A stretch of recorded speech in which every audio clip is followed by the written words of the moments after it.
Hola, buenos días, Armando, María Eugenia y a los poquitos que estamos. Me gustaría darles a lo mejor un poquito, de tiempo, pero la verdad es que, el tema es amplio y por respeto a los que, llegaron a tiempo, se conectaron a tiempo, pues, creo que podemos empezar a hablar del tema que nos toca en esta conferencia y el día de mañana, dentro de este diplomado práctico sobre el procedimiento especial sancionador. El día de hoy vamos a tratar de abordar, lo más que se pueda, qué es lo que vamos a incluir, de qué es lo que vamos a hablar. Bueno, vamos a hablar del derecho al debido proceso, al acceso a la justicia, a la defensa, a la asistencia letrada, al derecho a probar y al derecho a impugnar, ¿ok?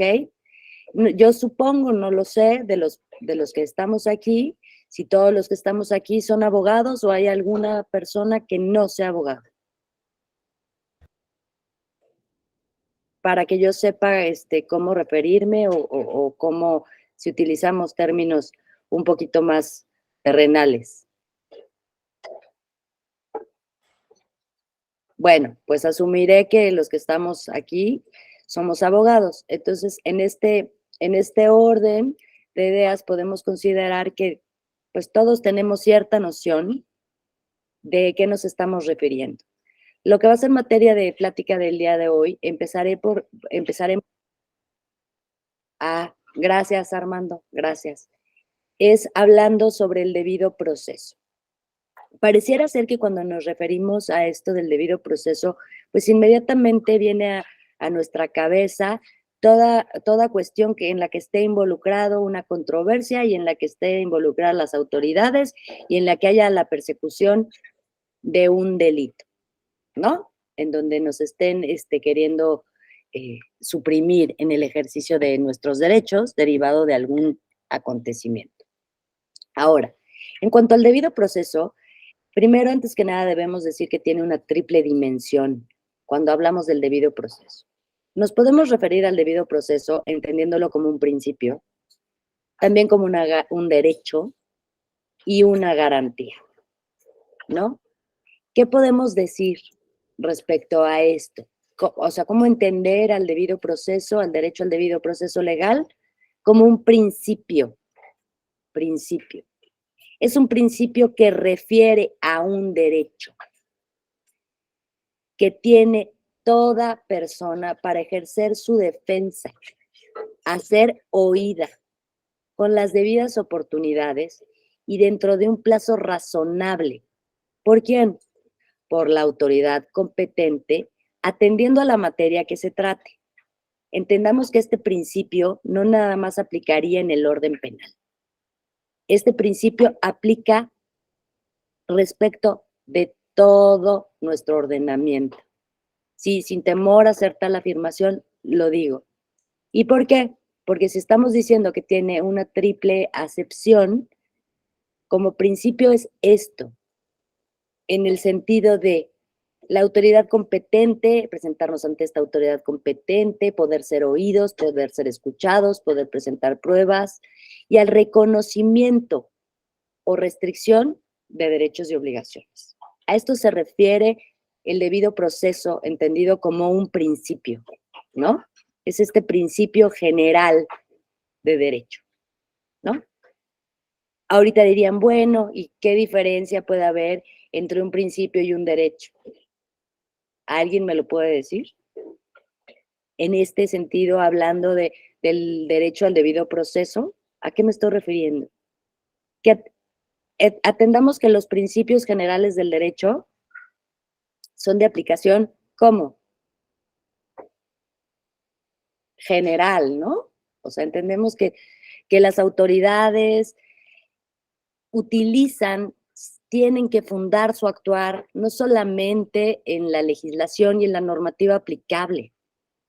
Actualmente, derivado de las reformas del 2011 y este boom que existe respecto a la protección irrestricta de nuestros derechos fundamentales, entendemos que a partir, no es que antes no se diera, es que tenemos que entender que a partir de esta reforma nuestras autoridades están obligadas a ceñirse a este debido proceso, pero no nada más atendiendo a la legalidad y a la constitucionalidad, como dirían, ¿no? ¿Cómo decimos en derecho penal cómo se aplica la ley? ¿Por analogía? Es la estricta aplicación de la ley. Tú no puedes acusar a alguien por un delito que no está exactamente tipificado en la normatividad penal aplicable. Pero ¿qué sucede ahora a partir de esto que estamos hablando? Porque es importante distinguir entre un principio, una garantía y un derecho.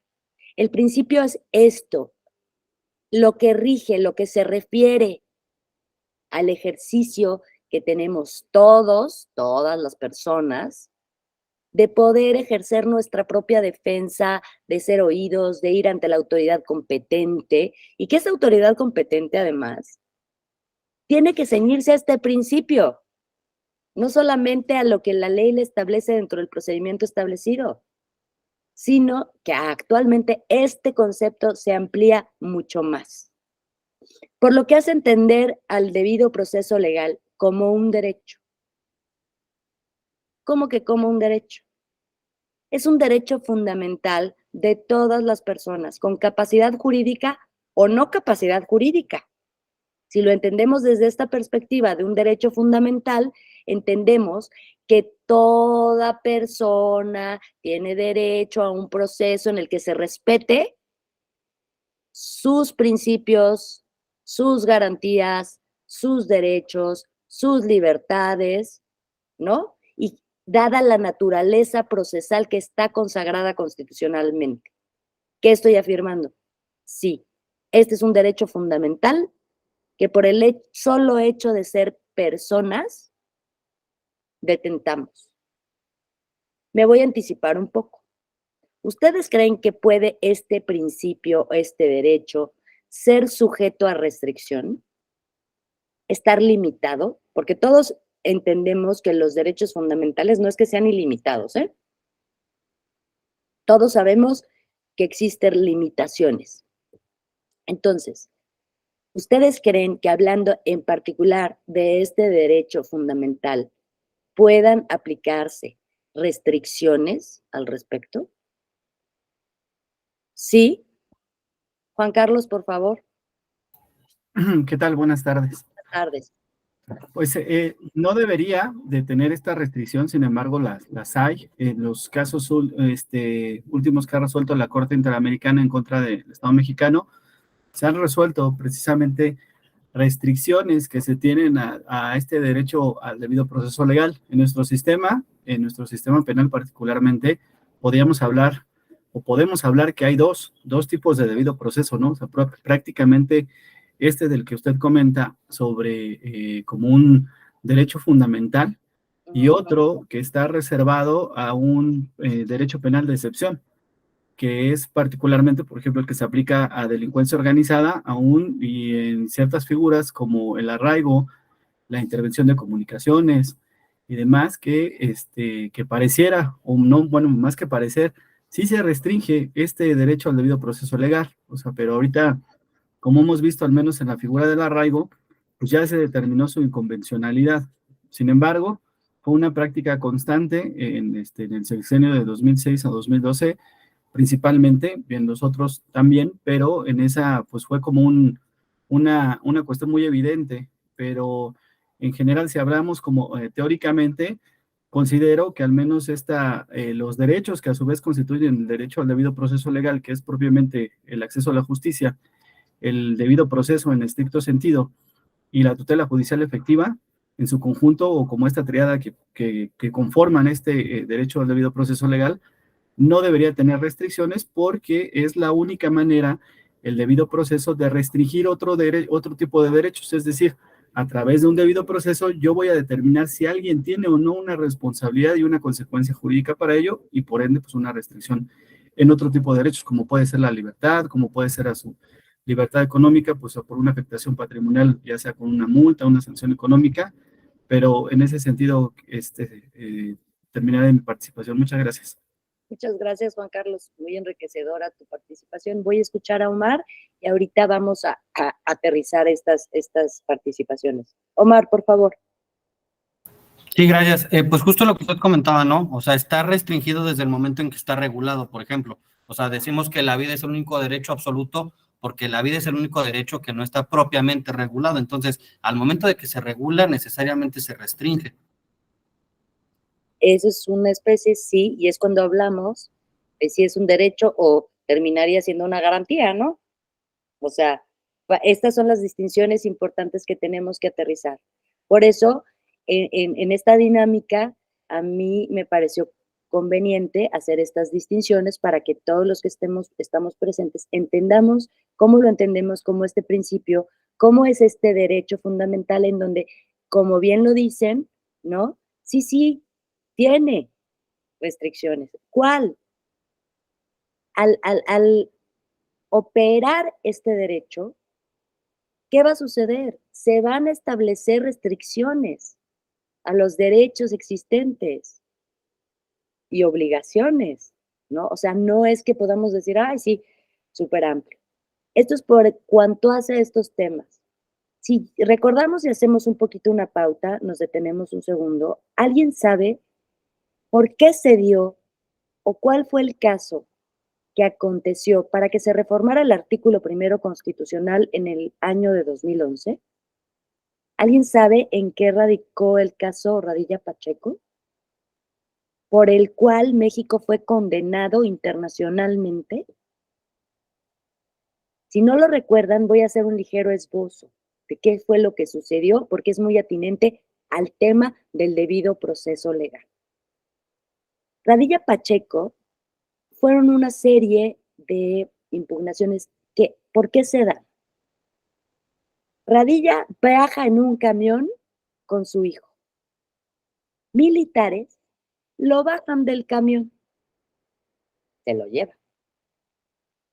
En la comunidad en la que estaban, estaba el cuartel militar y pasaban y veían las personas normales cómo ahí tenían a detenidos. Fue objeto de tortura y posteriormente desapareció, ¿no? La familia nos acude a las autoridades competentes y ¿qué se decía? ¿Y ustedes qué creen que decían? No, pues es que es un caso del orden militar, ¿no? Nosotros, pues sepa. Y no nada más había un desaparecido, había muchos. Pero claro, la familia de esta persona en particular no se quedó con la simple cuestión. ¿Qué fue lo que sucedió? ¿Se violó el debido proceso, este derecho fundamental? Por supuesto. ¿A quién se lo violaron? ¿Al desaparecido? ¿O también se lo violaron a la familia? A los dos. ¿Qué sucede? La familia acude a la corte, bueno, ya saben, a la comisión analiza el caso, los casos investigan y llegan a la conclusión de que en efecto le piden al Estado mexicano que diga qué pasó. ¿Qué dice el Estado mexicano? Ay, chin, quién sabe. O sea, uno de más, ¿no? El típico de, y déjenos, vamos a analizar, a ver qué pasó. Entonces, ¿qué pasa? La Corte Interamericana emite sentencia y sanciona a México. ¿Y a qué lo obliga? Hubo prácticamente como 20 sanciones. ¿Ustedes creen que en el Estado mexicano y los estados, cuando lo sanciona la Corte Interamericana, complementan esta ejecución de sentencia de manera inmediata? Pues a veces. Incluso mucho tiempo antes, la Corte seguía en la misma tesitura, ¿no? De hablar de los derechos fundamentales como estos y estos. Ante esta sentencia, lo que ocurre es que parte de la ejecución y parte del cumplimiento fue precisamente este. Fíjense, les dije, o sea, se sancionó al Estado mexicano, tenían que pedir disculpas públicas. Fue una, a la familia. Dos, resarcirla, ¿no? Económicamente. entre otros. Reformar la normatividad para una protección efectiva de los derechos fundamentales. Porque por una violación al debido proceso o por violaciones a N mil número de derechos fundamentales. Entonces, a raíz de este asunto, ¿en qué derivó? Precisamente en la falta del debido proceso. ¿Por parte de quién? Pues por parte de las autoridades. Ahorita vamos a ver con este desarrollo que este concepto del debido proceso tiene un lado sustantivo y un lado objetivo. Un lado de derecho para los ciudadanos y un parte de obligación para la autoridad, ¿no? Entonces, como garantía, ¿a qué nos referimos con este derecho al debido proceso como garantía? Nos referimos a la tutela efectiva dentro de un procedimiento. ¿Qué estoy hablando de tutela efectiva dentro de un procedimiento? Aterrícelo. Que la autoridad está obligada a garantizar, a proteger, y no, se los repito, no nada más de manera constitucional, es que la Constitución me obliga, el artículo 14, oigan, no nada más a nivel constitucional ni a nivel legal. Ahora, también está el control convencional en el cual se obliga a todas las autoridades. Ojo, no estoy hablando nada más a las autoridades jurisdiccionales. Estamos hablando de todos los niveles, léase autoridades que forman el Estado de Derecho de nuestro país. ¿Ok? Para que apartamos de esa idea y podamos hacer las conclusiones atinentes cuando lleguemos al final de la plática del día de hoy. Si alguien quiere hacer algún comentario, aportar alguna idea o alguna cuestión, es bienvenido, el micrófono está abierto. Ahora, aunque suene muy coloquial, aunque suene en palabras muy mundanas, este derecho se refiere al derecho que tenemos a defendernos ante una acusación y también asegurar el cumplimiento de nuestros derechos, ¿sí? O sea, que detentemos en el caso de que se trate, que se nos impute, que podamos defendernos, que podamos tener acceso a un procedimiento legal establecido. Y no nada más eso, sino también que se garantice la protección a nuestros derechos en todo momento. Y no hablo del principio del procedimiento, Hablo que este derecho debe ponderar en todas las etapas del procedimiento legal o proceso legal de que se trate. Es más fácil, en términos, hablar del derecho penal. ¿Estamos de acuerdo? ¿Por qué? ¿Por qué hablar de este debido proceso y referirnos para entenderlo mejor en un procedimiento de carácter penal que en uno de carácter civil? ¿Por qué? ¿Atiende a qué? ¿Por qué suena mucho más rimbomboso y por qué suena más importante para nosotros referirnos a este debido proceso legal en materia penal? Juan Carlos, por favor. Porque normalmente está en juego la libertad de las personas. Entonces, ese es un derecho como tal que su restricción tiene mayor impacto que en otro tipo de cuestiones como de índole civil, por ejemplo, que puede alcanzar cuestiones patrimoniales, pero uno de los bienes más valiosos de las personas pues es precisamente su libertad. Entonces, al no tener un debido proceso y que tal vez la imposición de una pena obedezca a que no se hayan respetado las reglas y como tal, pues el derecho fundamental al debido proceso, pues tiene un mayor impacto. Así es. ¿Alguno de ustedes ha litigado en materia penal en alguna etapa? ¿Ninguno? Bueno, yo tampoco, ¿no? Cuando decidí ser abogada, ¿no? Y estudiamos la materia penal, es fascinante, de verdad. Es fascinante por su estricta aplicación, por la metodología que se debe de llevar, ¿no? O sea, tú lees el código y dices, wow, aquí ya tienen tipificado, si lo mató metiéndose un dedo a la nariz, entonces son 5 años. Si no, es muy interesante. Ahora, ustedes me van a contestar lo siguiente. Ya atendimos que a los grupos de delincuencia organizada y todos estos que son pues de gran impacto, ¿no? pues hay restricciones en ciertas materias. Pero a ver, vamos a hacer, estas personas que sí han cometido ilícitos, sí, tipificadísimos, sí, con penas acumulativas, disyuntivas y lo que ustedes gusten, ¿no? Y acumuladas y la que le sigue, porque aquí es de, portaste arma de fuego reservada para uso exclusivo del ejército, pues ahí te van 10 años, compadre. Pues ocasionaste lesiones graves a 2 individuos, pues ahí te va.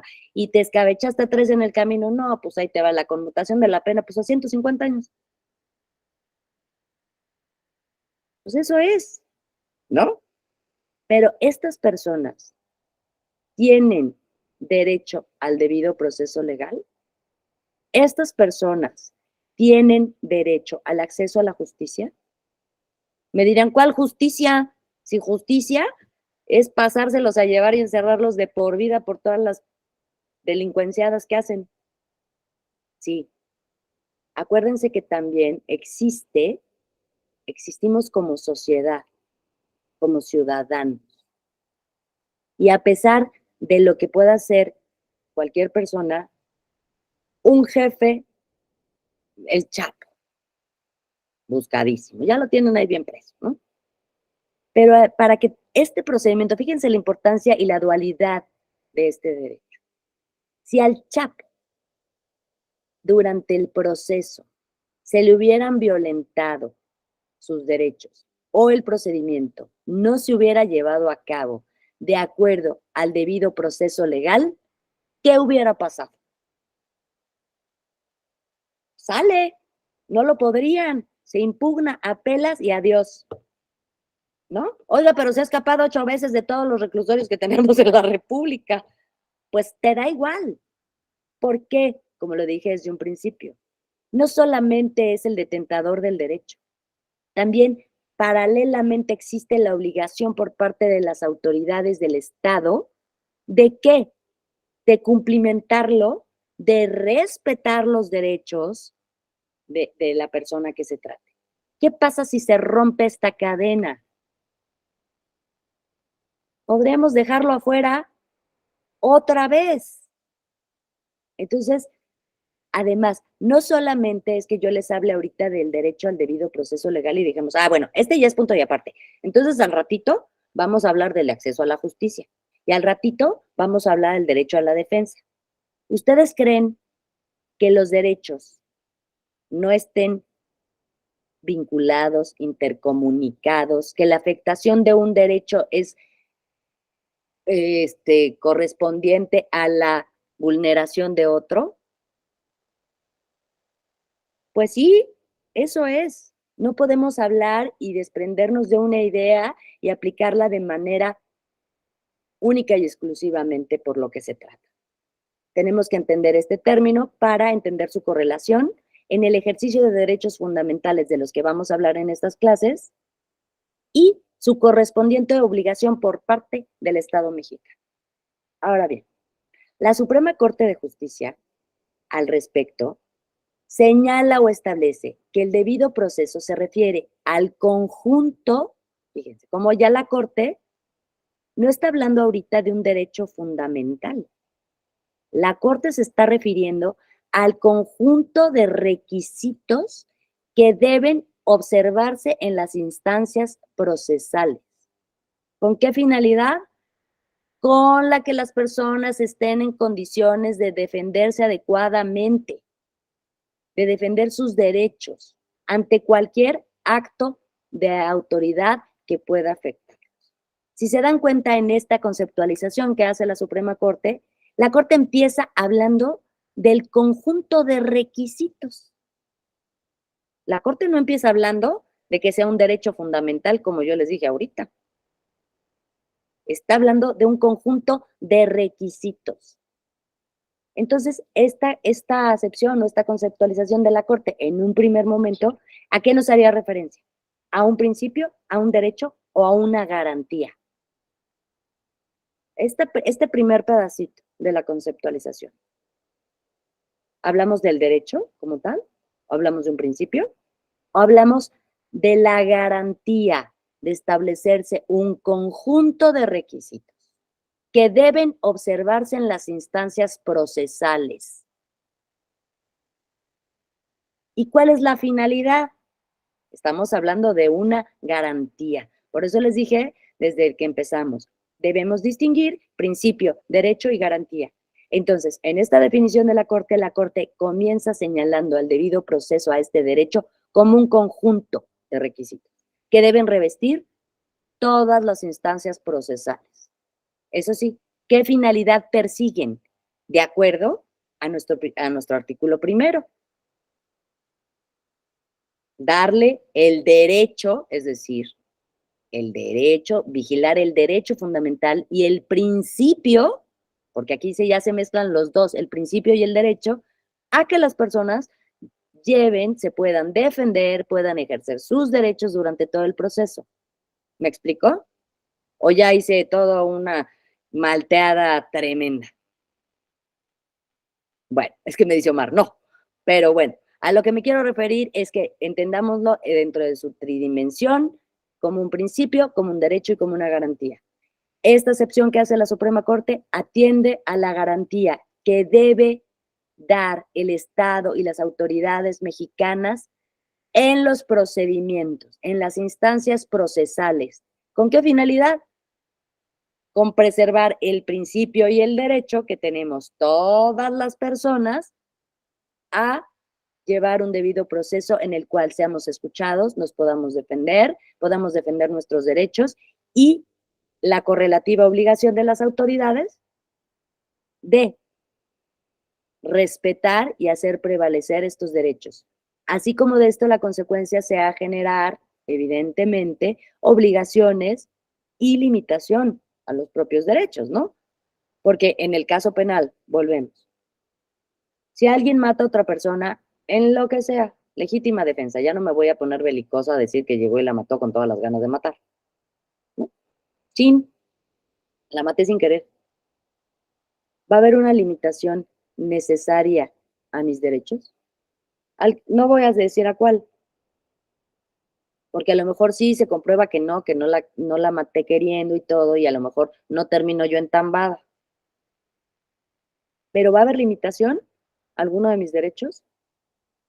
Sí, de carácter seguramente patrimonial, porque voy a tener que indemnizar, porque voy a tener que resarcir, y además también la restricción a mi libertad, porque seguramente tendré que ir a firmar, una vez dictada la sentencia, una vez a la semana al reclusorio, aunque sea un homicidio imprudencial, porque así es el sistema. ¿Qué garantiza esto? A mí me limiten mis derechos, pero ¿qué está garantizando? El derecho de los que yo lesioné, de los que yo, con mi acto imprudente. Entonces, se hace un círculo, sí, como dices, Omar, se hace un círculo. Esto no es de mí para mí, no.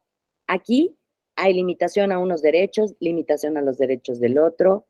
Pues yo al privar de la vida a una persona, no le arranqué su derecho fundamental a la vida, no me lo pasé a llevar en mi imprudencia. Esto, Omar, por favor. Sí, gracias, profesora. A mí por eso, bueno, me gusta la concepción como americana cuando dicen the people versus, ¿no? O sea, la gente, la sociedad es la que te está reclamando eso, no solo el Estado, ¿no? Así es, así es. Nosotros no tenemos ese sistema, nosotros tenemos obviamente el sistema de legislación escrita y a veces si lo piensan, fíjense bien, si lo piensan, yo a veces cuando elucubras de cómo sería nuestro sistema si lleváramos el common law, ¿no? En donde es la gente contra, ¡úchala! A lo mejor crearíamos un estado de injusticia generalizado, porque si yo ahorita les pregunto, aquí en el seno de nuestra amable charla, ¿no? Si están a favor, fíjense, un tema tan escabroso, ¿eh? Bien escabroso. Si están a favor o no de la pena de muerte. Sin miedo, no va a salir de aquí. Bueno, nos están grabando. Sin miedo. En un estado como el que vivimos, en donde hay desapariciones, donde los violadores no pisan la cárcel, en donde, claro, ahora en la defensa de los derechos, ya no les podemos hacer nada, porque si no les estamos violentando los derechos. Y los derechos que estas personas violentaron, ¿Qué? ¿No? No digamos que en Estados Unidos no se han cometido injusticias y en donde no han ejecutado a alguno que haya resultado inocente. Ese es el problema, que la ligera línea súper delgadita, en donde puede ser justo o injusto, híjole, es muy complicado. Si a mí me preguntaran, Gabriela, ¿ya le llevaste el debido proceso? Ya se hizo, se le respetaron sus garantías, le pusimos agüita caliente, la almohadita, le pintamos la celda para que no se sienta deprimido. ¿Qué hizo el angelito? ¿Qué hizo? Violó a 4 niñas o niños chiquitos. Pero estamos protegiendo sus derechos humanos. Es complicado, ¿estamos de acuerdo? No es así tan sencillo. ¿Por qué estoy hablando de este tema ahorita y por qué estoy haciendo estos ejemplos a lo mejor fuera de todo contexto? Lo hago porque vamos a entrar a un tema después de analizar este principio y el que sigue, estos derechos y el que sigue, en atención a que ya no basta con la aplicación legal y constitucional en un proceso. Ya no basta. Actualmente ya no es suficiente.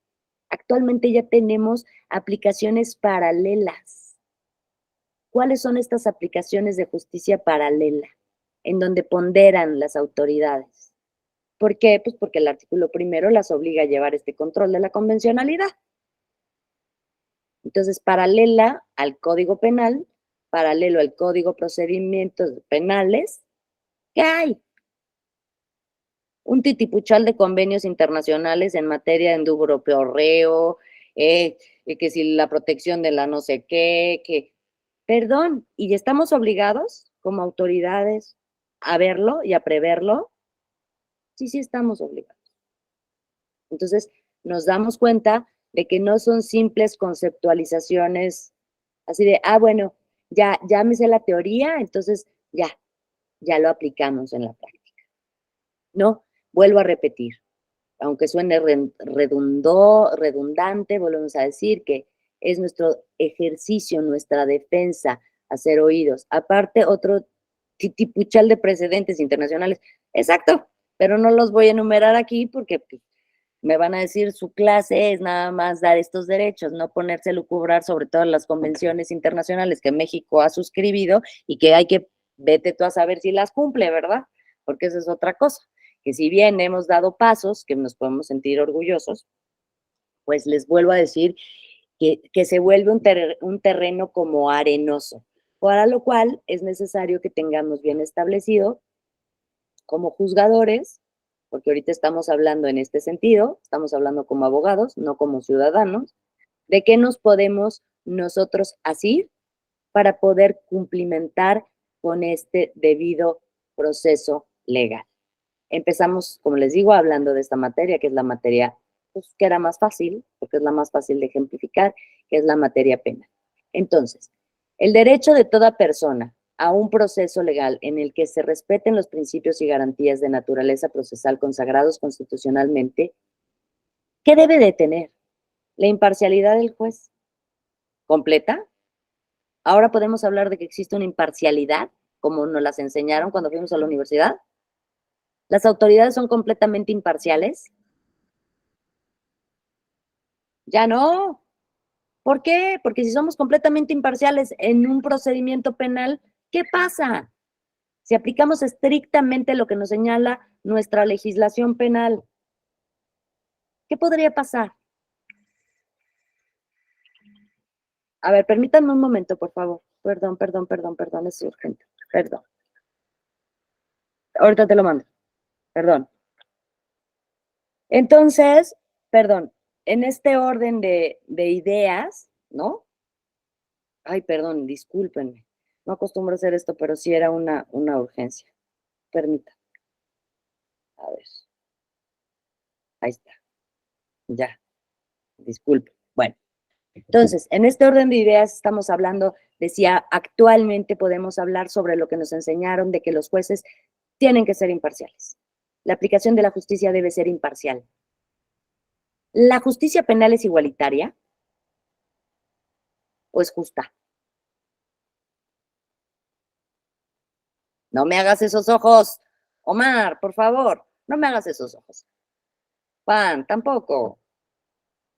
¿La justicia penal es igualitaria o es justa? No, la justicia penal nunca ha sido igualitaria, en primer lugar, y no puede ser igualitaria. ¿Por qué? Porque el término de justicia no es darle a todos por igual. La justicia es darle a cada quien lo que le corresponde.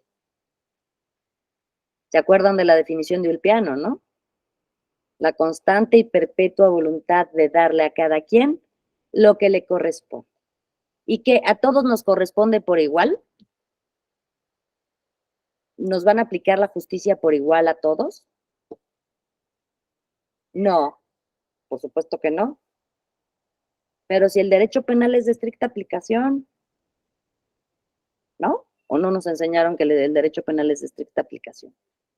Entonces, atendiendo a este punto, y les estoy hablando de la imparcialidad del juez, actualmente podemos hablar de que los jueces deben ser imparciales, o ya podemos hablar de que se ha ampliado a tan grado esta gama de derechos fundamentales, que esta imparcialidad no se puede denominar como una imparcialidad, pero podemos hablar de jueces ponderantes, ¿no? Que si antes analizabas el hecho, una persona por robo famélico, se mete a un Oxxo y se roba un gansito, lo cachan, se lo llevan. ¿Qué diría la ley penal? ¿Robó? Sí. ¿Qué procede? Tambo. Y luego nuestro sistema, ¿no? Porque además los meten ahí como indiciados y se quedan 5 años y no les dictan sentencia. Y ya cuando les dictan la sentencia que era de 7 años, nada más les quedan 2. O miento. Así es nuestro sistema. Así es. Me dirían actualmente, este caso del robo famélico, si aplicamos estrictamente, pues se tiene que ir a la cárcel. Puede haber la posible ponderación de que esta persona, encontrándose en un estado de inanición, entró, se robó un gansito y se lo comió, porque si no se lo comía, se estaba muriendo de hambre, a punto de desmayarse con el calor de 40 grados que hace afuera. ¿Eso qué es? ¿Es imparcialidad, es parcialidad o es ponderación? Juan Carlos, por favor. Esa aplicación de la norma aún, ¿no? Porque ahí estamos hablando de un excluyente de responsabilidad, porque pues es se pondera bien, pero está dispuesto en la propia norma. Digamos que atendiendo a los comentarios que señalaba, creo que en este aspecto de si hay o no ya esta imparcialidad en los jueces, pues yo creo que nunca la ha habido, ¿no? No puede, o sea, al final, hoy en día se teoriza sobre ello, y anteriormente, al menos en la teoría, se decía pues, que el juez tenía que ser imparcial, ¿no? Tenemos esta justicia ciega, ¿no? Interpretada ahí con esta venda, y que efectivamente pues no inclina la balanza hacia un lado, atendiendo a lo que ve o a su cuestión humana, pero también hoy en día tenemos estas reflexiones acerca de las máximas de la experiencia, ¿no? La sana crítica, y que es más atender a una cuestión de razonabilidad, más allá de otras cuestiones que podemos ser la propia aplicación de la ley, pero creo que en sí, en el aspecto humano, y esto no lo vemos tanto en el aspecto jurídico, sino en el aspecto psicológico y sociológico, ves que los jueces no pueden ser, o las personas en sí no pueden ser imparciales, porque cada uno tiene una historia de vida y cada uno se refleja en este tipo de asuntos en los que a veces es imposible no tomar cierto partido, pero por eso las decisiones deben de estar basadas en argumentación y en razonabilidad, no más allá de la cuestión de lo que yo pueda creer o pensar, sino que mis determinaciones por eso deben de estar sustentadas en razones, ¿no? Y por eso es que vemos hoy en día pues la argumentación jurídica, vemos estas cuestiones de la razonabilidad. Y un caso que ponía muy claro usted era, al menos ejemplificar qué pasaba si en un proceso penal, como que se le siguiera al Chapo, pues se viniera algo abajo por el debido proceso, pues pasó, pero pasó en un caso muy polémico como el caso de Florence Cassés, Así que es. lo tuvimos y fue muy mediático, y que efectivamente muchos decían, o al menos en ese entonces recuerdo que decían, bueno, pues es que no se demostró que era inocente, ¿no? Sino que no se demostró como tal o que era la culpabilidad, pero finalmente, o sea, teniendo el sentido estricto de la norma, pues hay una aplicación del principio de inocencia. Y dice, bueno, pues aquí a pesar de que hubiese elementos, estos no fueron suficientes y hubo tales violaciones al procedimiento como tal que pues era imposible determinarle esta responsabilidad porque no había modo de reparar tantas violaciones como tal las hubo, y que ya había sido un caso tan mediático que pues se juzgó en los medios. Y ahora, atendiendo a sus propios comentarios, también que señalaba de que, bueno, pues en estos casos también de alto impacto, ¿no? Que conmocionan, sobre todo cuando se trata de niños, de niñas, ¿no? De lo que hemos visto, ¿qué pasa, no? Ahora esta cuestión inclina la balanza y nosotros no podemos conocer a las personas, ¿no? Porque tienen esta presunción de inocencia y no pueden ser expuestas frente a medios, no pueden ser identificables como tal como antes se hacía, ¿no? Se colocaba y decían, pues usted si conoce a esta persona, si ha sufrido tal delito, se encontró en tal lado y demás, y pues denúncielo, acuda. Y entonces, pues era una posibilidad de identificar que hoy no se tiene, pero con base en estos principios, ¿no? De la presunción de inocencia que se debe de respetar, pero creo que al menos para cerrar este comentario sería eso, ¿no? O sea, los jueces no, creo yo no pueden ser imparciales, ahora justifican sus determinaciones con base en esta razonabilidad y con base en la argumentación jurídica. Gracias. Así es. Es un tema, el que tocaste, es un tema que si nosotros, lo vuelvo a decir, de los que estuvimos, de los que no eran tan chavitos, a lo mejor, como el caso de Omar, este caso, si alguien lo vivió, o estuvo al pendiente o le tocó en su momento, esta mujer era novia del secuestrador. Esta mujer ayudaba al secuestrador.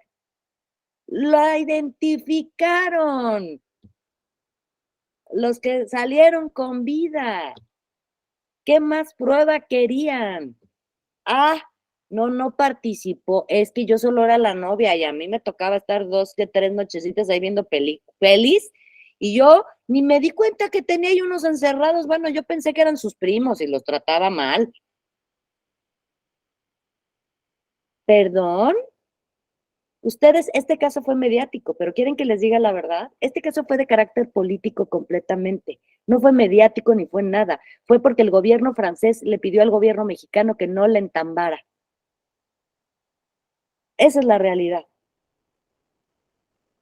Pero de que la mujer no había una presunción de inocencia, perdón, no puede haber si hay una presunción, dice, todavía no tiene sentencia Israel Vallarta. Si es así la presunción de inocencia, pues volvemos a decir lo mismo. O sea, ¿cómo? O sea, perdón, yo no sé si a ustedes no les da terror, pero caer en las redes, por mucho que estemos hablando ahorita de estos principios, caer en una cuestión de proceso penal le da miedo a cualquiera, ¿no? Por eso yo les decía, ¿qué les parece la pena de muerte? No, pues a mí sí me encantaría de ejecutarme a varios, pero de acuerdo a nuestro sistema, no, hombre, se echarían a todos los inocentes. No sé si alguno de ustedes ha ido a un reclusorio, ha entrado a un reclusorio. ¿Ninguno? Yo nunca he litigado, se lo reafirmo, pero sí tuve la experiencia joven de ir al reclusorio preventivo Oriente. Sí, la tuve. Y si vieran cómo es, en donde supuestamente está dividido por alta peligrosidad, por delitos de cuello blanco, por tal. Ustedes saben que hay gente que está esperando que le dicten sentencia, les digo, por robarse un pan, y lo tienen con violadores, asesinos. ¿Saben para qué fuimos? Para determinar si el programa de reinserción social era efectivo o no. ¿Quieres saber cómo estaban las personas que estaban condenados por delitos de cuello blanco? Es decir, trayéndolo para que Omar identifique un poco, el abogado Collado, famoso, ¿no? ¿Saben cómo viven adentro de los reclusorios? tienen un ala exclusiva. En su momento, cuando yo estaba escuincla y fui, había antenas parabólicas en donde estaba su sector. Estaban vestidos con color caqui, pues a ver, sí, claro, marca Adidas. Entonces, ¿cuál debido proceso? ¿No? ¿Cuál? Actualmente sí, con este auge y esta protección que está teniendo, y las intervenciones que está teniendo la Comisión de Derechos Humanos, podemos hablar un poco ya, así como de bueno. ¿Sí? ¿Qué ha pasado esta semana? La semana pasada. ¿Alguien me puede decir si de manera pública y notoria no se violentó este principio que estamos platicando el día de hoy? ¿Se violentó o no se violentó? No hubo invasión incluso de competencias, no hubo violación a todos los derechos, violación flagrante por parte de la autoridad. ¿Por qué? ¿De qué caso estoy hablando? Del de la jueza de Veracruz, del de la jueza de Veracruz. Esa juez vino a la Ciudad de México, esa juez tenía un amparo que impedía que la pudieran detener. Aún teniendo un amparo, desplegó el gobierno de Veracruz a la autoridad para que vinieran a prenderla aquí, pasándose por el arco del triunfo el amparo que tenía la juez. ¿Y saben qué hizo la juez? Cumplimentó una orden de un tribunal colegiado. O sea, la juez en ejercicio y cumplimiento de su función cumplimentó una ejecutoria en amparo. Era su trabajo hacerlo, no podía ir en contra del colegiado. Y por eso se le dictó orden de aprehensión, inventándole, claro, ya saben, ¿no? 50,000 supuestos y 50,000 ilícitos. Se ampara, se lo otorgan, viene aquí, está en el Senado. En el Senado. Y las autoridades del estado de Veracruz despliegan sus fuerzas, llegan, se la pepenan, la trepan y se la llevan. ¿De qué estamos hablando? ¿Hay debido proceso? De los dos, ¿eh? O sea, esta pobre mujer, que además es juez, ¿le violentaron su derecho al debido proceso? Claro, la autoridad violentó la garantía y el principio al debido proceso. También, y de manera pública y notoria. ¿Qué fue lo que pasó? Claro, enseguida, todos los que tenemos 5 dedos de frente, enseguida la Comisión de Derechos Humanos, enseguida, ya saben, todas estas autoridades que empiezan a decir. Está México incumpliendo otra vez con la convencionalidad.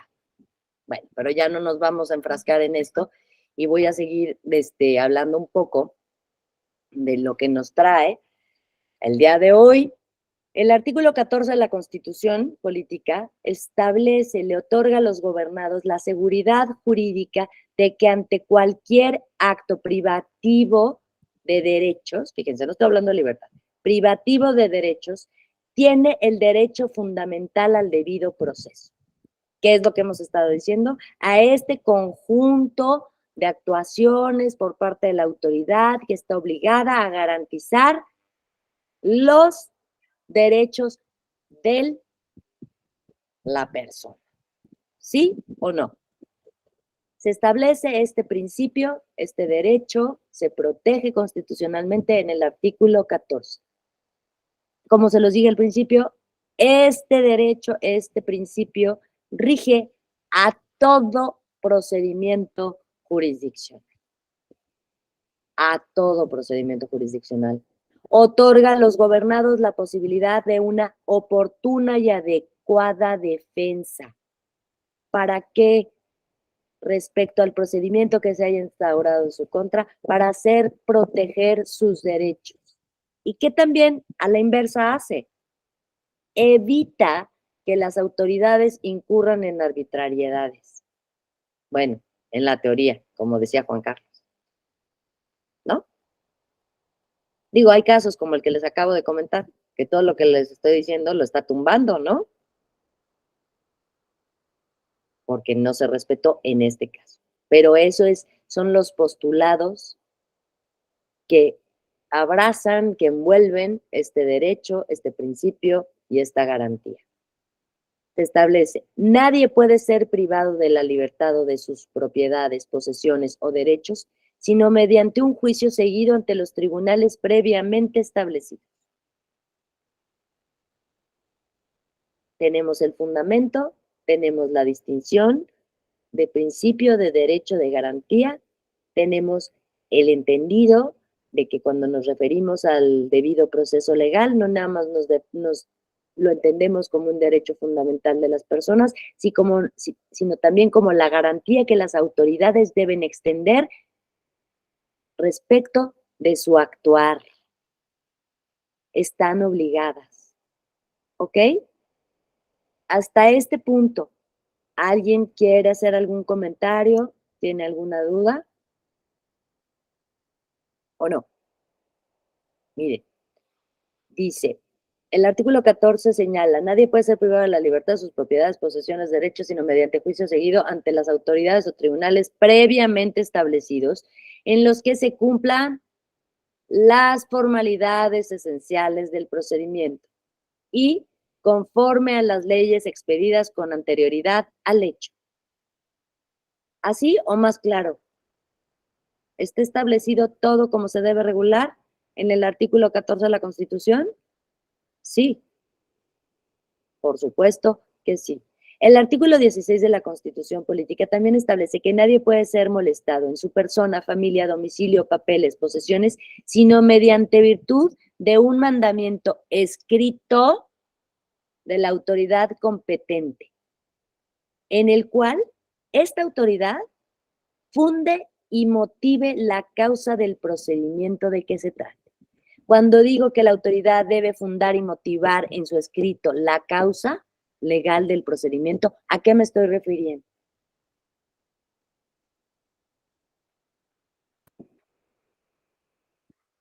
Por favor, Fulmaro. Buenas tardes. Yo creo que debe señalar las disposiciones jurídicas en las cuales se encuentran sus atribuciones. Y eso es por el lado del tema de fundar y de motivar, pues debe expresar cuáles son las razones por las cuales está emitiendo ese determinado acto. Así es, Fulmaro, muchas gracias. A esto se refiere. Una autoridad no puede proceder en nuestra contra, ni puede llegar, sino así, ya llegué, ¿qué creen? Fíjense que como su vecina me dijo que usted mató al vecino de la casa de al lado, pues me la voy a llevar, me la voy a pasar a traer.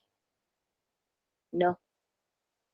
La autoridad debe llegar con un documento escrito, fundado implica en donde se establece el fundamento legal del actuar de la autoridad, donde se le legitima a la autoridad para poder accionar en contra del gobierno.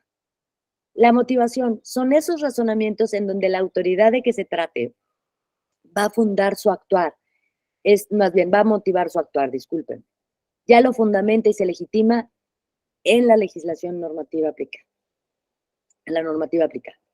¿Y cómo lo motiva? Con razonamientos y argumentos que van dirigidos y encaminados a justificar su actuar y la instauración del procedimiento de que se trata. ¿No? Vamos entendiendo cómo, por parte de la autoridad, tiene esta obligación de llevar a cabo todos estos requisitos que desde nuestra Carta Magna, nuestra Constitución, se establecen. ¿Sí? Y posteriormente se desarrollan en las legislaciones reglamentarias, nos queda claro. Pero vamos a ceñirnos a este punto.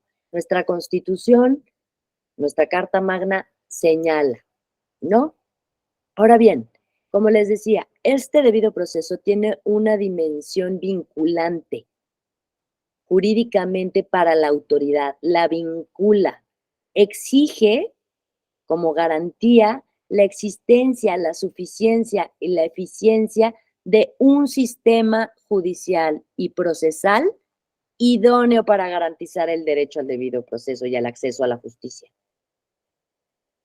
Esto es el debido proceso, esta es la connotación, esta es la dimensión vinculante. No solamente a nosotros el debido proceso no nos vincula, como se los dije, es nuestro derecho fundamental. Pero también les dije que era una garantía. ¿Y cuál es esta? Este proceso debe ser vinculante para la autoridad, que debe ceñirse, debe hacerlo con suficiencia, eficacia, exigencia. Incluso les diría, ya para que me adorne, con profesionalismo, su actuar.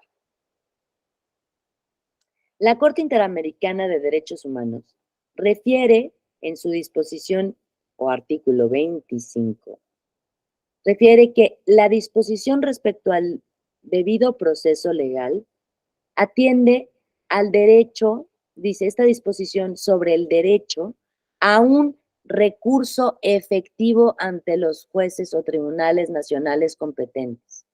Este derecho constituye un pilar básico, no solamente de la Convención Americana, sino del propio Estado de Derecho en una sociedad que se considere democrática.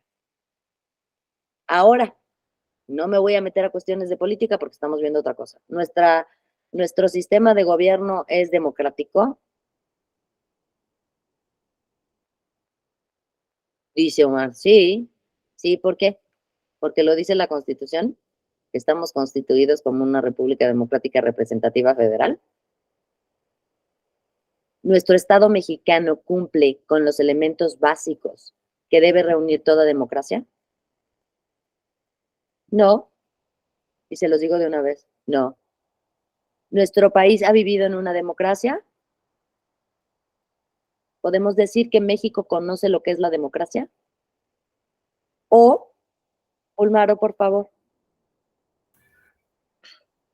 Bueno, yo creo que, digamos, desde los últimos 40 años hemos pasado de un proceso paulatino de consolidación democrática, ¿no? Hoy creo que, o por lo menos del 2000 para acá, ha habido alternancia en el Poder Ejecutivo Federal.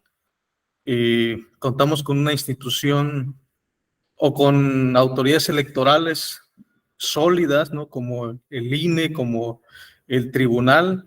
Hoy podemos decir que hay elecciones periódicas, pacíficas, donde la gente va y elige quiénes nos van a gobernar, donde el voto se cuenta, se respeta la voluntad ciudadana, pero el ejercicio del poder, ahí yo creo que hay un déficit en esa parte de que los que han llegado al poder no han logrado acortar esta brecha de desigualdad que todavía existe en nuestra sociedad, lo que estamos platicando, la misma administración e impartición de justicia es un tema pendiente todavía. Entonces, vamos por ese camino, pero parece que hemos avanzado bastante, ¿no? Gracias. Gracias, Bulmaro. Me gusta escuchar por favor, Juan Carlos.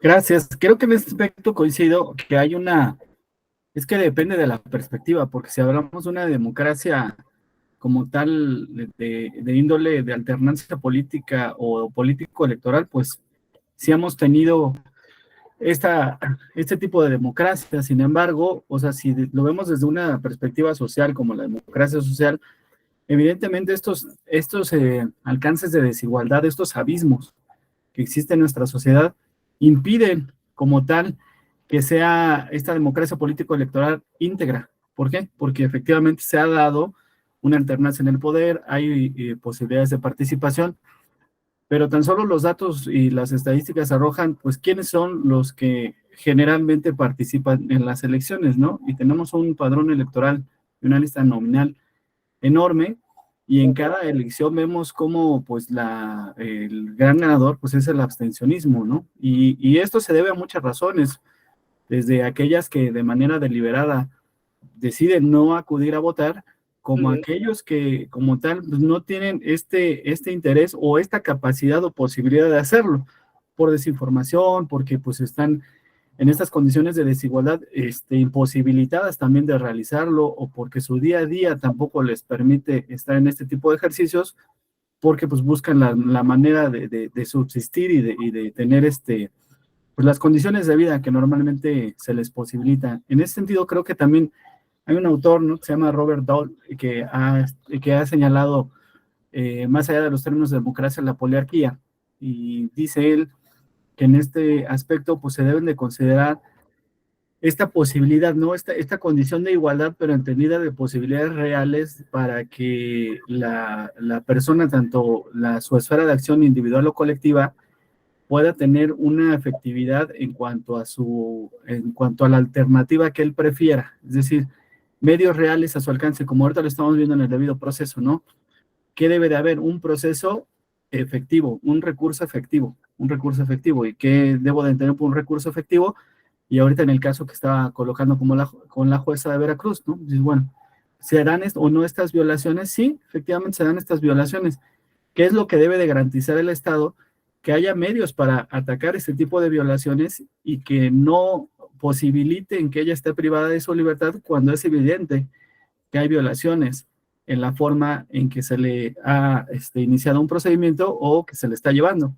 Pero creo en ese sentido, al menos, sí es una cuestión de perspectiva y que en el aspecto político electoral sí lo hemos consolidado, y tan es así pues que estamos ahorita en una sesión del Tribunal Electoral, ¿no?, que es uno de los baluartes en este aspecto de la transición política y de que permite esta democracia de tipo electoral, pero creo que es inacabado y aún está en proceso de desarrollo esta consolidación democrática para hablar plenamente de una democracia de forma integral. Gracias. Muchas gracias, Juan Carlos, muchas gracias, Wilmaro. Hice esta acotación, estamos tratando otro tema completamente diferente, pero siempre es importante tener una perspectiva. Respecto a lo que decimos, y Wilmaro tiene toda la razón. Cuando yo les digo que sí hemos vivido en una democracia, más bien, yo diría, pues, como dicen, ¿no? Estamos en una transición a la democracia,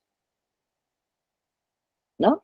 ¿Por qué? Porque sí, mediante la consolidación y el profesionalismo de ciertas instituciones en donde, sí, claro, voy a echar el banderazo del INE, de nuestro tribunal electoral, hemos logrado consolidar instituciones profesionales que garanticen estos derechos político-electorales, que nos den la posibilidad de contiendas, ¿de acuerdo a qué?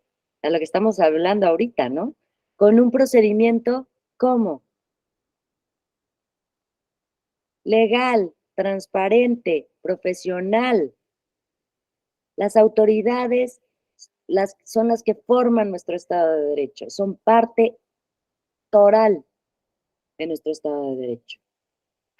¿En qué se relaciona con el tema que estamos viendo? Permítanme. Se relaciona en este sentido, en la manera en que las autoridades sigan y respeten este derecho al debido proceso legal, pues podemos llamar y podemos decir que vamos transitando y vamos alcanzando este ideal. ¿Por qué respecto al debido proceso es importante señalarlo de un Estado democrático? Porque estamos hablando del lado adjetivo, a la visión adjetiva, a esta obligación por parte de las autoridades. ¿Sale? Para que nos confundamos, ya sabemos que tiene una visión doble, por el lado del derecho fundamental y el derecho de las personas, y por el lado de la obligación o la garantía que debe llevar a cabo la autoridad. Entonces, en este orden de ideas, este artículo 25 señala que toda persona tiene derecho, fíjense, a un recurso sencillo y rápido, ¿ok? O a cualquier recurso efectivo ante los jueces, tribunales competentes que los amparen en contra de actos que violen sus derechos fundamentales, reconocidos por la Constitución, la ley o alguna normatividad. aun cuando la violación sea cometida por personas que actúen en ejercicio de sus funciones oficiales. Pues generalmente un acto de autoridad vulnera nuestros derechos, ¿no? Por regla general. O no hablemos de una expropiación. La expropiación por causa de utilidad pública vulnerará derechos. La autoridad lo está haciendo legalmente. ¿Vulnera derechos? Sí, sí vulnera derechos. ¿De quién? Pues de los particulares, ¿no? No nada más estamos hablando de cuestiones procedimentales, pero nuestro tema es atendiendo a esto. Ya Juan Carlos amplió bastante el camino que es por el que debemos conducirnos en esta charla, cuando dijo que evidentemente todo esto del debido proceso, por lo que hace a nuestras autoridades electorales, también vulmar. Tenemos queja de nuestras autoridades, pero jurisdiccional, acuérdense que el INE no es jurisdiccional, ¿eh? El INE es administrativo. El INE es la autoridad encargada de organizar las elecciones.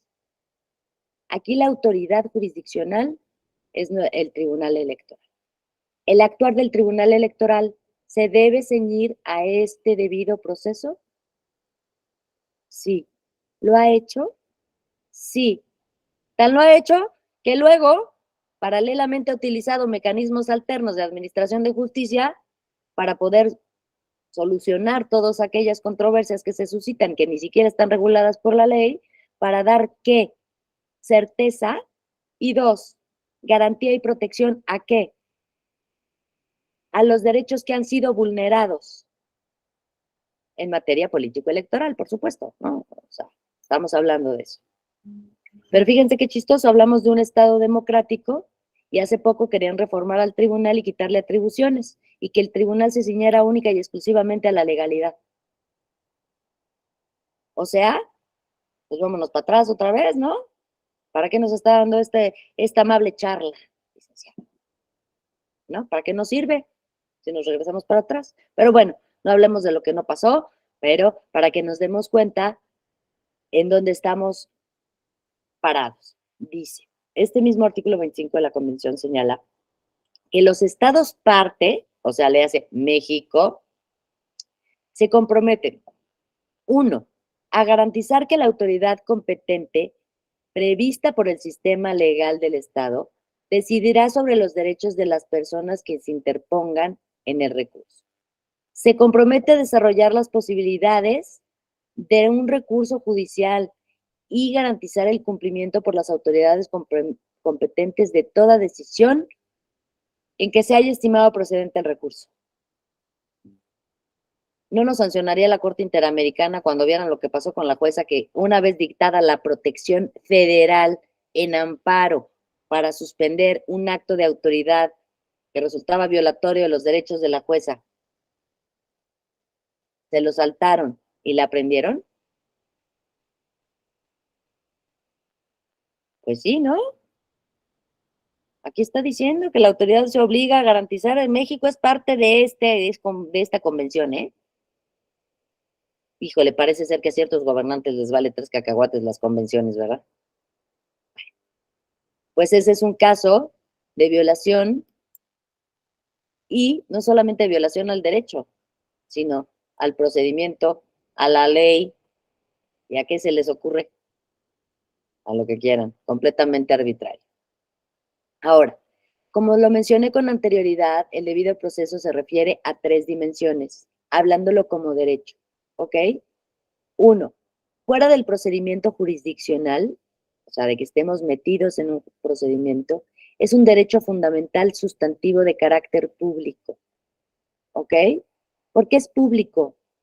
Porque no lo vas a ejercer hasta en el momento que no te coloques en la situación o vas por la vida diciendo, oigan, yo tengo libertad de expresión, yo tengo derecho a la vida, yo tengo derecho, pero también tengo derecho al proceso legal. Todavía no estoy en el supuesto, pero cuando esté en el supuesto, pues ¿cuándo se acciona esto? ¿Cuándo podemos ejercer este derecho al proceso legal? Cuando nos colocamos en la situación establecida por la normatividad en la cual tenemos que proteger y tenemos que atender al principio y al derecho y a la garantía del debido proceso. Por eso decimos que es un derecho público. Público. ¿Este es un derecho inherente a la persona humana?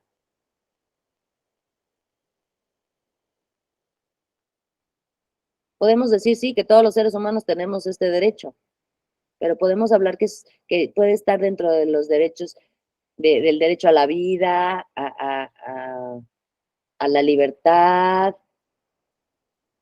¿Será este o ya entendimos por qué nos referimos a que es un derecho fundamental de carácter público? Porque acciona el actuar del Estado. Si bien el Estado debe ser garante de estos derechos, en este derecho propiamente, cuando nos colocamos en el ejercicio de este derecho, estamos hablando que ya una de las partes es un acto de autoridad. ¿Ok? Ahora, le pertenece a todas las personas por igual. Se les debe dar la posibilidad de una oportuna defensa para sus derechos. Este es un principio de optimización para la aplicación de las normas jurídicas. Como garantía jurisdiccional es cuando se ejerce como un medio o un instrumento dentro de un procedimiento. Entonces entendémoslo como un derecho fundamental público, como un principio de optimización y como una garantía. Repetimos lo que dijimos al principio, para que vean que no estamos tan errados, ¿no? En nuestras definiciones sobre principios, sobre derechos y sobre garantías. Miren, se repitió esta diapositiva. Bueno, luego, en su acepción adjetiva, que ya lo mencionamos también, nos referimos dentro de un procedimiento judicial, se refiere a un derecho adjetivo para las partes dentro del mismo procedimiento judicial, para las personas como para las autoridades. Pues estamos hablando que es adjetivo, ¿por qué? Porque está dentro ya del procedimiento. Tenemos que meter a las partes y tenemos que meter a las autoridades. ¿Cuál es el deber y la obligación de la autoridad? Llevar este procedimiento de acuerdo a los principios de constitucionalidad, legalidad y convencionalidad. ¿Cuál es la finalidad? Defender y proteger los derechos sustantivos de las personas. El Estado debe prever que se haga con eficacia el ejercicio de estos derechos. Estas autoridades deben garantizarlo e implica un freno en los abusos de la autoridad en el ejercicio y desempeño de sus atribuciones. Ya lo comentamos, ya dijimos en dónde está establecido, en el artículo 16 de la Constitución. Bueno, hasta aquí lo hemos repetido, ya lo analizamos, ya no nos queda ninguna duda. ¿Alguien tiene alguna duda? ¿Seguros? O sea, si mañana les digo saquen una hoja, ¿se van a sacar un 10? ¿Verdad? No, ¿cómo creen? Eso no va a suceder. Pero sí me gustaría que puedan aplicar lo que estamos platicando el día de hoy, pues en su vida cotidiana, ¿no? Obviamente que cuando alguien les pregunte, pues puedan echarse en la comida dominguera y dejar con el ojo cuadrado a más de uno, ¿no? Estaría padre. Bueno, eso añoramos todo cuando estamos chamacos, ¿no? Claro, luego nos hacen pedazos, pero de eso se trata, de adquirir conocimiento. Entonces, ahora que nos vamos a referir, el derecho al acceso a la justicia. Este derecho va de la mano con el debido proceso legal, ¿sí? Nos referimos al derecho que tiene toda persona al acceso a la justicia inmediata y de calidad cuando enfrenta un proceso. Este es un derecho fundamental. Permite hacer valer nuestros derechos, fíjense aquí, de forma justa y equitativa ante la ley. ¿A qué nos referimos con la forma justa? Ya dijimos que es darle a cada quien lo que les corresponde, ¿no? Y equitativo, ¿qué implica la equidad? ¿Equidad es lo mismo que igualdad? No, no es lo mismo. Omar ya tomó alguna clase conmigo en donde hablé sobre el principio, sobre la equidad, ¿va, Omar, o no? ¿Sí o no te tocó? Bueno, la equidad y la igualdad No es lo mismo. ¿Sale? ¿Qué pretende? ¿De qué hablamos cuando hablamos de equidad? El principio de equidad. ¿Qué tiene entreverado o a qué se refiere el principio de equidad? Juan Carlos, por favor. La equidad, a diferencia de la igualdad, no es debe de tomar en cuenta las diferencias, porque, o sea, no todas las personas somos iguales. Entonces, en atención, pero en un sentido positivo. ¿De qué forma? Pues de lo que está señalando del acceso a la justicia, no es solamente tener a la disposición los órganos jurisdiccionales, sino ver dentro de la diversidad que hay, tanto en sentido urbano, rural y de condiciones del conocimiento, no, de que las personas que tengan menos posibilidades también puedan acceder a ello, y para ello tengo que pues, incrementar, digamos, la acción estatal para hacer llegar esta justicia, ¿no? Para que el acceso sea efectivo. Por eso no puedo tratar a todos en estas condiciones de igualdad, porque no todos tienen los mismos medios para acceder a la justicia. Y entonces ahí sí tengo que hacer válido el aplicar y hacer notorias las diferencias, y por eso sí tratar de un modo diferenciado, pero en este sentido positivo. Así es, eso es. La equidad es tomar las desigualdades, ¿para qué? Para hacerlos o darles igualdad. Son distintos. Aquellos que son distintos, colocarlos en una posición de igualdad. ¿Sale? Eso es propiamente. Entonces, este acceso de forma justa, equitativa ante la ley, ojo, sin que medie discriminación. ¿Qué es la discriminación? La discriminación es dar un trato distinto a una persona o grupo de personas, ya sea por razón de sexo, edad, color de piel, religión. Es la discriminación es un trato distinto, que no es lo mismo que vulnerabilidad. ¿Estamos todos de acuerdo? La vulnerabilidad es la situación en la que una persona se coloca que de manera inmediata la convierte en. La vulnerabilidad es colocarse en esa situación que lo hace ponerse en riesgo. La discriminación es darle un tratamiento distinto a las personas por ciertas condiciones. Entonces, entendemos que este acceso a la justicia, para recapitular, es un derecho fundamental que permite hacer valer nuestros derechos, de una justicia rápida, pronta y expedita, además de justa y equitativa ante la ley, sin hacer consideraciones discriminatorias respecto de sexo, raza y religión. Este derecho lo tienen todas las personas para utilizar las herramientas y mecanismos legales para que se les reconozca y protejan sus derechos. Nos damos cuenta que pareciera que es lo del debido proceso, ¿estamos de acuerdo? Pero si se dan cuenta, más bien este acceso a la justicia es este derecho que tenemos todos de utilizar mecanismos y tener los medios para poder acceder a la justicia y que se reconozcan y protejan nuestros derechos. En este ya podemos hablar un poquito más amplio y no tanto al derecho penal, ¿no? ¿O ustedes qué creen? ¿El acceso a la justicia será exclusivo nada más de los órganos jurisdiccionales y del debido proceso? ¿O podemos ampliarlo un poco más a esta obligación que tienen todas las autoridades de ejercer un control de la convencionalidad? ¿No?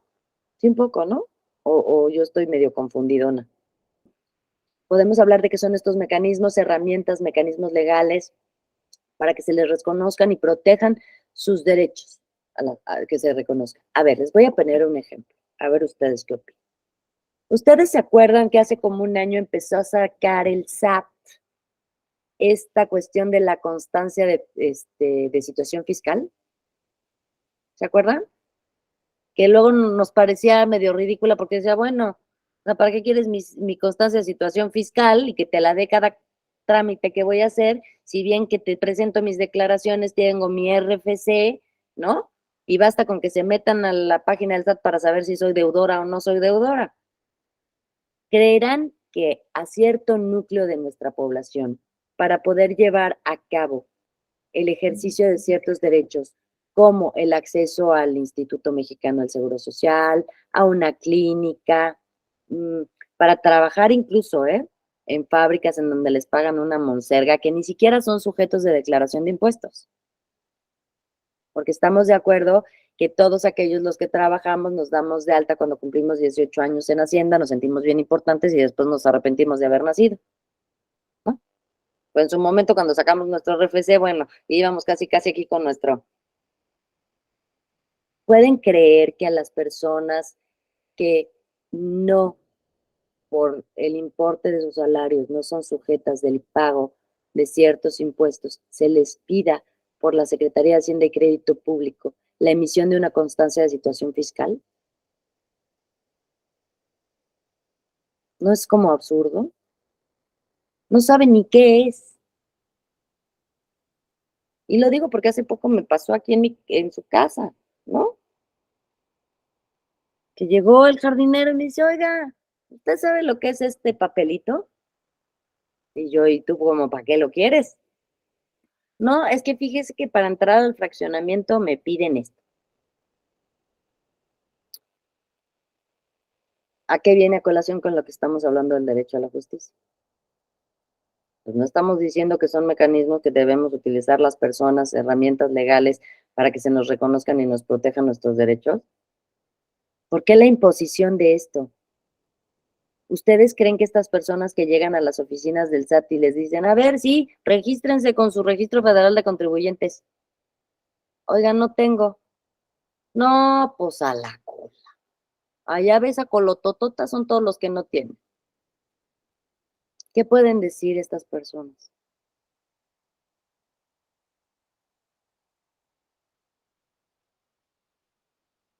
Pueden utilizar estas herramientas y decir, oye, a mí me tienes aquí como tu bestia peluda parada en el sol y yo, ¿qué diablos? Y no sé ni de qué me estás hablando.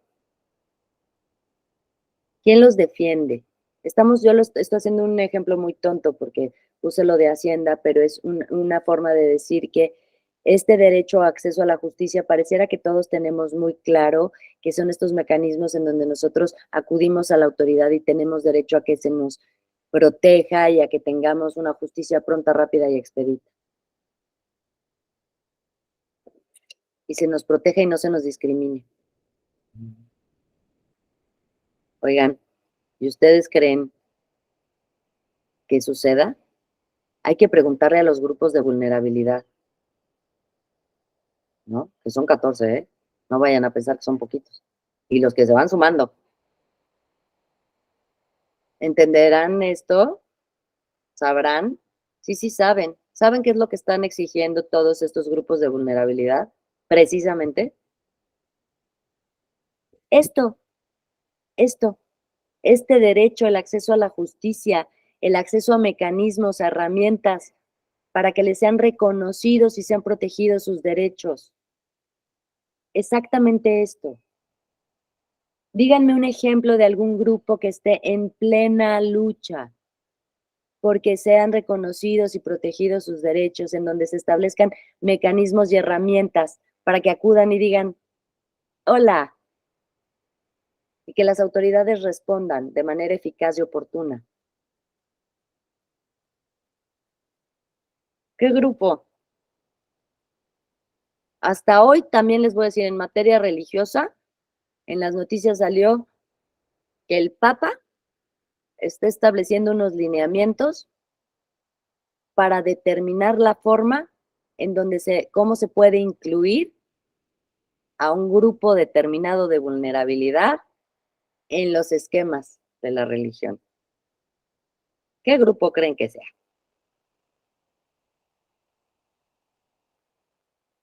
¿Cuál les suena?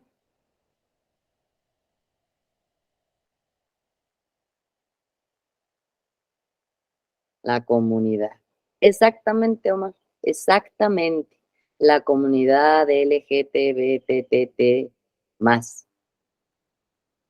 Este es un ejemplo claro de una demanda de acceso a la justicia. Lo gritan, hacen sus marchas. ¿Han oído alguna vez cuando van marchando qué es lo que piden en sus marchas? Que van gritando. Precisamente, que se les abran las puertas, que tengan herramientas, mecanismos para poder ser reconocidos. ¿Ustedes creen que nada más estamos hablando de los procesos, el proceso legal? Tienen una lucha constante porque ya no se quieren llamar Pedro, ¿no? Y que la autoridad de la materia les cambie el acta y les cambie el nombre, ¿no? Aquellas personas que nacieron como hombres o como mujeres y que después de un procedimiento clínico adquieren otro género. ¿Qué derechos le vas a reconocer? ¿Qué mecanismos o herramientas le vas a dar para defenderse? Le vamos a dar el de paridad de género. Le vamos a aplicar la paridad de género. Un juez diría, ¿cuál género?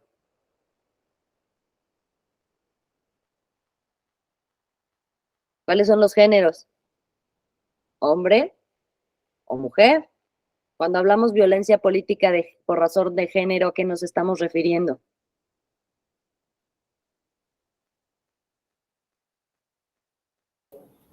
O sea, la violencia que se puede ejercer,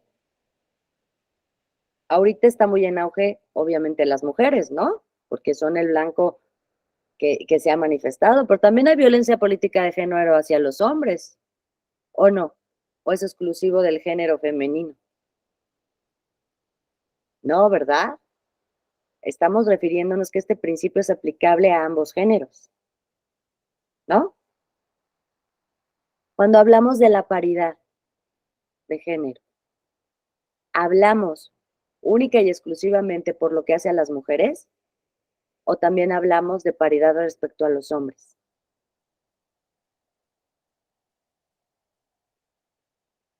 Actualmente, repito, este término de paridad hablamos más en términos de mujeres. ¿Por qué?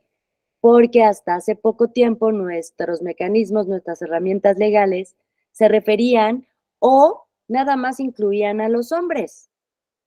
Entonces, este principio, la paridad en todo, se establece ¿para qué? Para la inclusión de las mujeres en igualdad de circunstancias, en nuestra materia, por ejemplo, pues para competir para cargos de elección pública, para que sean postuladas.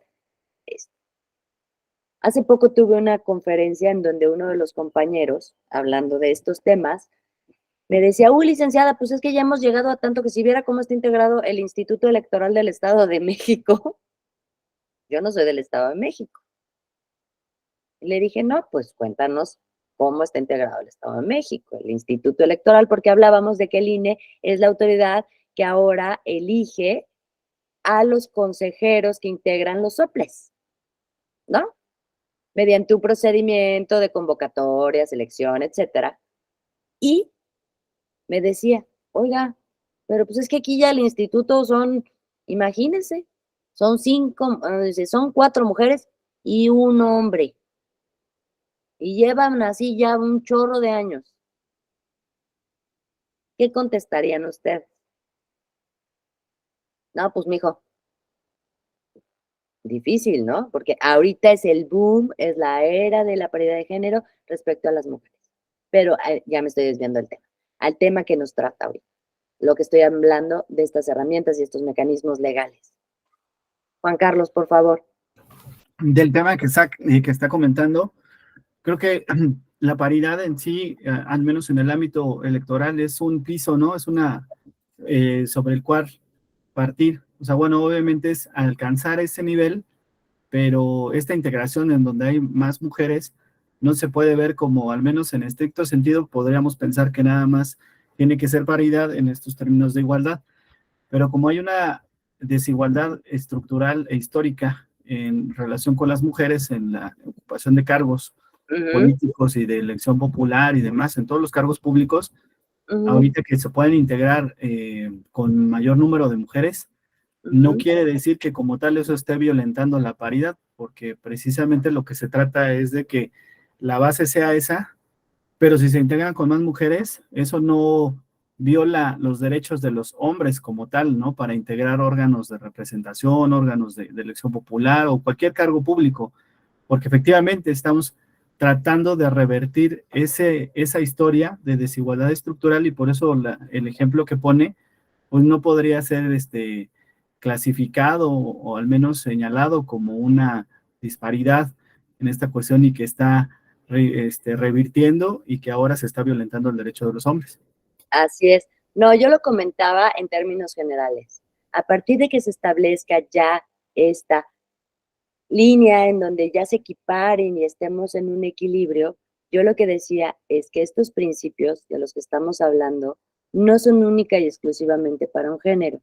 ¿A qué me refería? Cuando estoy hablando de estas herramientas y mecanismos para el acceso a la justicia, ¿no? Y para que se les reconozcan y protejan los derechos, yo me refería, por ejemplo, a este grupo de vulnerabilidad, a estas personas que son transgénero, ¿no?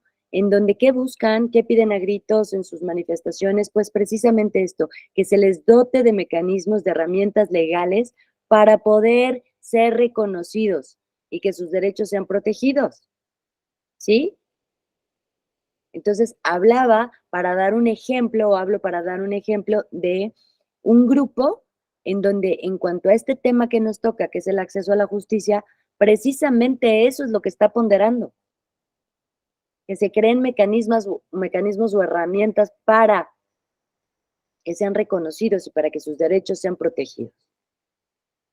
Ahora, este acceso a la justicia es esa garantía que las personas puedan acudir ante los tribunales a reclamar, a que se protejan sus derechos sin importar su estatus económico, social, político, migratorio, racial, ético o de algún tipo de afiliación religiosa, identidad de género u orientación sexual.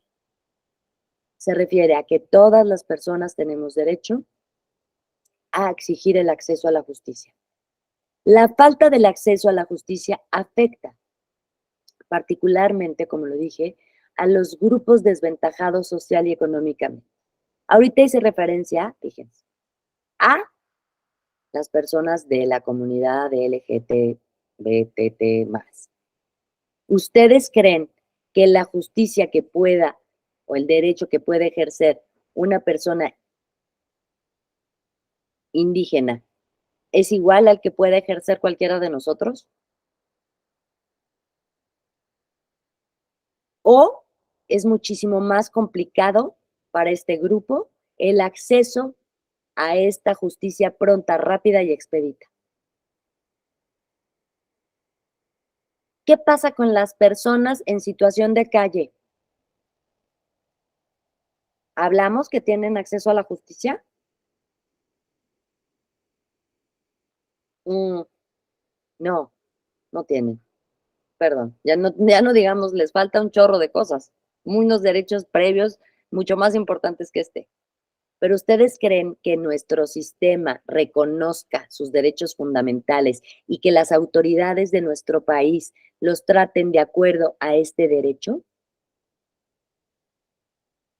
O más bien, por el hecho de colocarse en esa situación de vulnerabilidad, son tratados fuera de todo este contexto del que estamos platicando. Por algo son grupos de vulnerabilidad, ¿no? Actualmente hablamos de otro grupo, niños, niñas y adolescentes.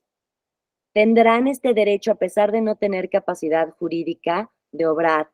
¿Tienen este derecho, detentan este derecho a la justicia efectiva? ¿A que se creen mecanismos e instrumentos para que los reconozcan y hagan efectivos los derechos de estos niños? También. ¿Los han hecho? Sí, han hecho y han instrumentado varias cosas, pero ¿a instancia de quién? A instancia de la Comisión Nacional de los Derechos Humanos, ¿no? Entonces, en cuanto a este derecho, a este principio, podemos ver que hay matices y que no está del todo aplicado, ¿no? Que todavía existen muchas áreas en donde este acceso a la justicia es limitado, en algunas circunstancias incluso ni siquiera considerado. Vaya, ¿no? Por eso decíamos que la falta de este derecho, de este reconocimiento, de esta garantía, a quien directamente vulnera es estos grupos en desventaja social y económica. ¿Qué pasa con una persona de escasos recursos, por no decir en estado de pobreza, que es acusada de un crimen y lo meten a la cárcel? Bueno, no lo meten a la cárcel, lo señalan como indiciado. ¿Qué pasa? ¿Es culpable? No sabemos. Tiene derecho, ahorita ya me voy a meter en un derecho que vamos a ver el día de mañana, pero tiene derecho a una defensa oportuna, justa, profesional, adecuada, que lo oriente. Por supuesto, ¿pasa? O sea, la pregunta es, ¿pasa?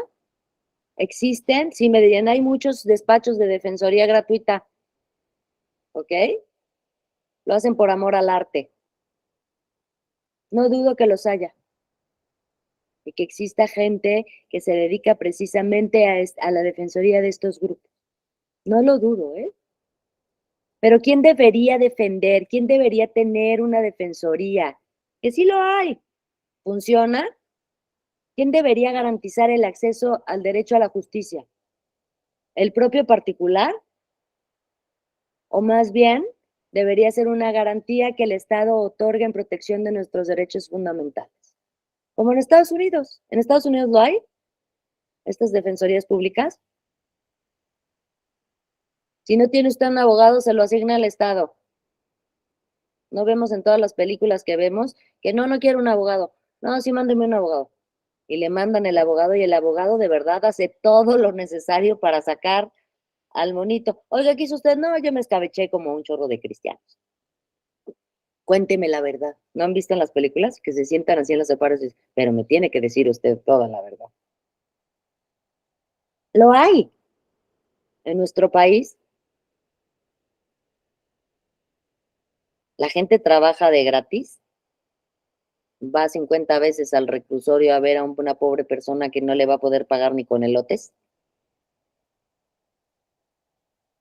Es una garantía que debe otorgar el Estado.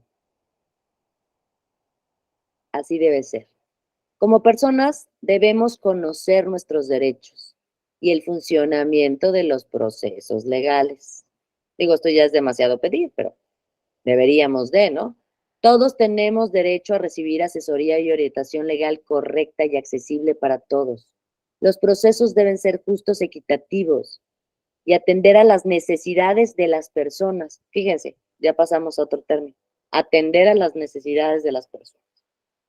Entonces estamos hablando de ponderar, atender a circunstancias de qué carácter, que no es legal, es subjetivo. Tienes que atender a las condiciones particulares de esa persona, a sus circunstancias particulares, para poder, ¿qué? Garantizar y proteger sus derechos. Las autoridades deben ser imparciales, deben administrar justicia de acuerdo al debido proceso, como hemos estado estableciendo en esta plática. El artículo 17 del ordenamiento, de nuestro ordenamiento constitucional señala que toda persona tiene derecho a que se le administre justicia por tribunales que serán expeditos para impartirla en los plazos y términos que fijen las leyes, emitiendo sus resoluciones de manera pronta, completa e imparcial. Este es el artículo que fundamenta esta garantía. Dentro de los plazos. ¿A poco en materia penal se cumplen los plazos? Una justicia pronta, rápida y expedita. Les digo que hay gente que lleva 5 años y no le han dictado sentencia. Pero a este artículo constitucional es el fundamento de esta garantía, de este acceso a la justicia, de la garantía a este derecho de acceso a la justicia. La Suprema Corte de Justicia ha establecido, me voy más rápido, que toda persona tiene derecho a que se le administre justicia por tribunales expeditos en los plazos, etcétera, etcétera, ¿no? Y dice, su servicio será gratuito, quedando en consecuencia prohibidas las costas judiciales. Híjole, no litigamos, pero yo tengo amigos que han litigado. ¿Y qué creen? Pues a los jueces del Estado, ¿quién les paga? Pues el Estado, ¿no? Nosotros, con nuestros impuestos. La Corte está diciendo que en el acceso a esta justicia debe ser gratuita, quedando prohibidas las costas judiciales. Pues este amigo me dijo que luego sí se pone dura la pasadera de las costas judiciales, ¿eh? ¿Para qué digo? Sea pronta, rápida y expedita, ¿no? Uy, no, joven, su expediente está ahí en el almacén. Te asomas al almacén y ves así, y dices, ¿cuál será? Híjole, me voy a tener que bajar y escarbarle un poco, joven, ¿no? Ahora, de tal importancia es este derecho, que hay la Convención sobre los Derechos de la Discapacidad aborda la conceptualización del acceso a la justicia en 3 dimensiones: la legal, la física y la comunicacional. Sobre la legal se refiere a que las personas con discapacidad pueden participar sin importar con la calidad que lo hagan dentro de los procesos por propio derecho. Eso es por cuanto lo hace legal. Por lo cuanto hace a lo físico, a esta dimensión física, se relaciona con el hecho de que todas las instalaciones judiciales deben ser accesibles para las personas con discapacidad. Ya Omar ya volteó la cabeza sin que yo dijera nada, así de, ok. Y comunicacional, cualquier información que se proporciona a las personas con discapacidad también sea accesible y se presente en medios alternativos de comunicación. Ok, ¿alguno de nosotros ha visto alguna sentencia en braille? ¿Sí? ¡Wow! Yo no. No he visto nunca una sentencia en braille o una notificación en braille. Pero fíjense, ya estamos dando pasitos. Eso hasta emoción me dio oírlo. Les digo que como yo la verdad es que no litigo, luego la verdad es que ni me entero. Entonces, el derecho al acceso a la justicia tiene una especial relevancia de carácter personal y social, por lo que hace al derecho electoral, para concluir esta clase, porque ahí nos vamos a quedar, es ¿por qué el acceso a la justicia es relevante en materia electoral? ¿Y por qué en materia electoral adquiere un tamiz mayor? Porque estamos hablando del Estado democrático, el cual sustancialmente debe ser, ¿cómo? De acuerdo a derecho. ¿Cuál es la premisa fundamental en materia electoral jurisdiccional? ¿Crear qué en la ciudadanía? ¿Qué persigue una sentencia? Que se cree certeza jurídica. Perseguimos esta certeza jurídica. ¿De qué? De que la autoridad en materia electoral está resolviendo con todos los instrumentos de que es capaz para la protección de qué? De los derechos de aquellos que llegan y accionan el actuar del tribunal electoral. ¿Sí? El derecho a la justicia electoral se ha ampliado de manera significativa. Y aquí me voy a quedar diciendo, ¿por qué se ha ampliado? La doctrina ha tenido ya mucho estudio al respecto. Voy a tomar palabras del doctor Flavio Galván, si me permiten. Lo que voy a decir a continuación son sus postulados. Señala que la doctrina, particularmente por lo que hace el derecho al acceso a la justicia electoral, se refiere a que hay que atender este tópico desde una perspectiva genérica y una específica. Por lo que hace a la genérica, en general, debemos referirnos al acceso a la justicia como aludiendo a todas las posibilidades lícitas de solución de controversias de intereses jurídicos. ya sea por conducto de los tribunales mediante un proceso legal y previamente establecido. O sea, acceso a la justicia en sentido genérico es esto, este acceso, es decir, las posibilidades lícitas de solución de controversias. Por lo que hace al sentido específico, hace referencia a lo que hemos estado hablando en toda esta clase, a este derecho fundamental consagrado constitucionalmente, al derecho humano de todos los sujetos para recurrir a tribunales del Estado. ¿Sí? Entonces nos vamos a quedar con esta idea. El Tribunal Electoral, en palabras del doctor Galván, utiliza en la resolución de sus controversias por conducto de estos tribunales, instituciones, utiliza métodos o sistemas desjudicializados en ocasiones, alternativos o paralelos. ¿Para qué? Para alcanzar el mismo fin, la resolución de los conflictos jurídicos mediante la aplicación de leyes, jurisprudencias, usos, costumbres, teoría del derecho. ¿Para cumplimentar qué? Esta obligación constitucional, legal y convencional que debe ceñirse todas las autoridades. ¿Sale? Entonces, hasta este punto, aquí nos quedamos. Nos vemos el día de mañana. Les agradezco muchísimo su atención y que pasen ya casi una excelente noche. Muchas gracias. Nos vemos mañana. Gracias. Hasta luego. Gracias. Gracias. Que descansen. Igualmente, gracias. Bye. Buenas tardes, hasta luego. Buenas tardes.